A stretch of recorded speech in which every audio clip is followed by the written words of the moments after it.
In this next fight, I think we got the lowest level fight on the Road UFC tournament final so far with Anshul Jubli taking on Jeka Saragih. And Anshul Jubli, he was a late addition to the tournament. He only had to win one fight to make it to the finals, and he did it by a slim margin. He edged out Kyung Po Kim via split decision, and this is going to be the biggest fight of his life. He's going to be debuting as a UFC fighter. He's 6-0 in his pro career, so he's going to be looking to keep that momentum going. And I believe he's currently the only Indian fighter in the UFC. And he's a big lightweight who's going to be much bigger than his opponent on fight night. And he stands tall, he has fast hands, but his striking is really not great. He doesn't move his head, flat-footed, stiff. He does have fast hands, good jab, nice right cross, check hook isn't bad.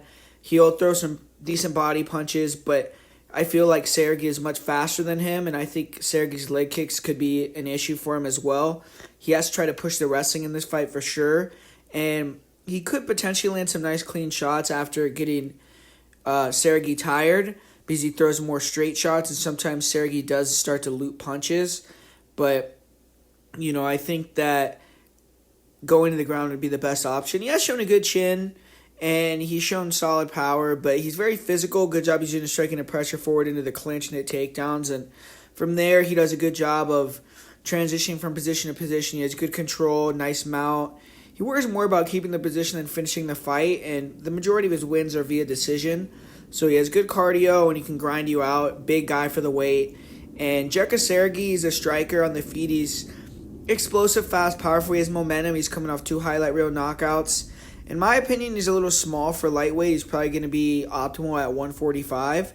But his speed gives him an advantage. He's very explosive. He'll throw fast leg kicks, body kicks with the rear leg, lead switch kicks.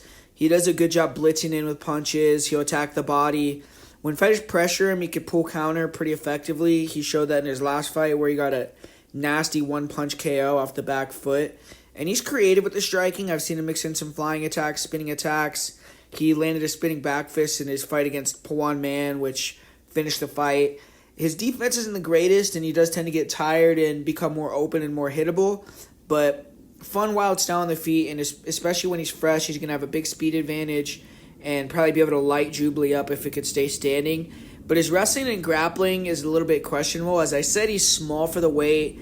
He got tired against Pawan Man after some grappling exchanges, and Man was really low level in my opinion. And Saragih has okay body lock takedowns, but he can be clinched and bullied a little bit.